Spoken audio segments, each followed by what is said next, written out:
was increased calls for the divestment of companies from South Africa.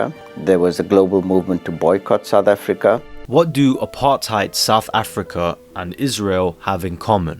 Lots, it turns out. On the 22nd of September 1979, Vela, an American reconnaissance satellite developed to monitor nuclear detonations, detected an unidentified double-flash optic signal far into the South Atlantic. A huge uptake in X-rays and gamma rays, somewhere roughly halfway between southern Africa and Antarctica. Later that year, the CIA concluded there was a 90% plus chance it was a nuclear explosion. The American government, eager to implement the Partial Nuclear Test Ban Treaty ratified by the US, UK and USSR, wanted to control the Cold War balance of power in terms of which countries could become nuclear armed. This treaty prohibited all nuclear testing aside from underground tests, which the Vela incident was seemingly in violation of. We now know definitively that President Jimmy Carter knew exactly what the cause of the mysterious double flash was. According to his White House diary, published in 2010, President Jimmy Carter wrote, "There was indication of a nuclear explosion in the region of South Africa, either South Africa, Israel using a ship at sea, or nothing." Several months later, Carter repeated this assertion in his diary once more. "We have a growing belief among our scientists that the Israelis did indeed conduct a nuclear test explosion in the ocean near the southern end of Africa." Despite this, and despite the CIA's findings, the Carter administration went on to assemble a panel to investigate the double flash. The panel laid out an alternative theory in its report that a tiny meteor had hit the satellite, broke into smaller particles that then perfectly reflected the sunlight in such a way as to mimic the signal from a nuclear explosion. Before Nelson Mandela and the ANC dismantled apartheid, Israel was actually South Africa's closest ally. So close that they even sidelined their chief financier, the United States,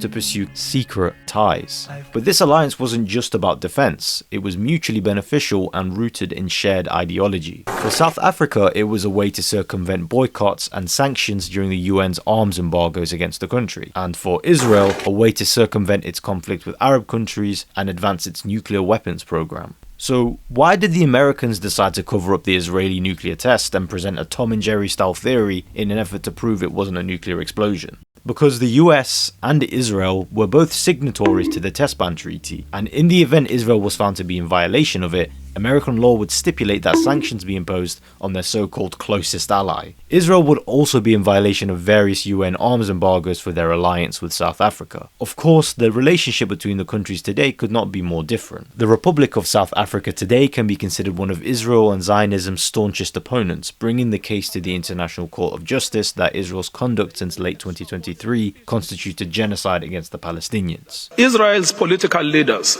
military commanders, and persons holding official positions have systematically and in explicit terms declared their genocidal intent. In return, Israel accused South Africa of being the legal arm of Hamas. Bet you didn't see that one coming.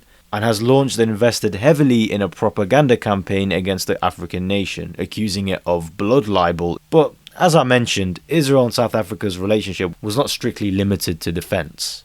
There was a genuine, intimate ideological connection between the two entities. Jewish South African guerrilla commander Ronnie Kasrils, later the South African Minister of Intelligence under the ANC from 2004 to 2008, stated, "Israelis claim that they are the chosen people, the elect of God, and find a biblical justification for their racism and Zionist exclusivity. This is just like the Afrikaners of apartheid South Africa, who also had the biblical notion that the land was their God-given right. Like the Zionists who claimed that Palestine in the 1940s was a land without people for a people without land, so the Afrikaner settlers spread the myth that there was no black people in South Africa when they first settled in the 17th century. They conquered by force of arms and terror and a series of bloody colonial wars of conquest." In 1976, Israeli Prime Minister Rabin invited South African President John Vorster, a former member of an Afrikaner Nazi group which openly supported Germany in World War II, to Tel Aviv. Rabin toasted the ideals shared by Israel and South Africa,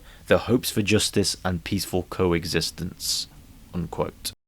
The government of South Africa later remarked in their annual yearbook that Israel and South Africa have one thing above all else in common. They are both situated in a predominantly hostile world inhabited by dark peoples. Despite the relationship between the two countries being one of mutual affection, Israel publicly maintained the facade that they upheld the UN arms embargo and its resolutions. In reality, it was the complete opposite. They helped South Africa develop their own nuclear weapons. 6, to be exact, which were dismantled shortly before the end of apartheid. Israel also benefited from South Africa's expertise in racism. They really liked their system of suppressing the majority black population into isolated Bantustans, impoverished and artificially created reserves for black South Africans who were displaced and lynched from urban centres with a broader but ultimately failed plan to evict all black people from cities. The apartheid and Bantustan system can be seen as having been replicated in the occupied West Bank, where Palestinian Arabs are almost totally isolated in ghettos, subject to Israeli settler harassment, lynching, and home invasions under the protection of police, as well as armed raids, kidnapping, and mass murder by security services.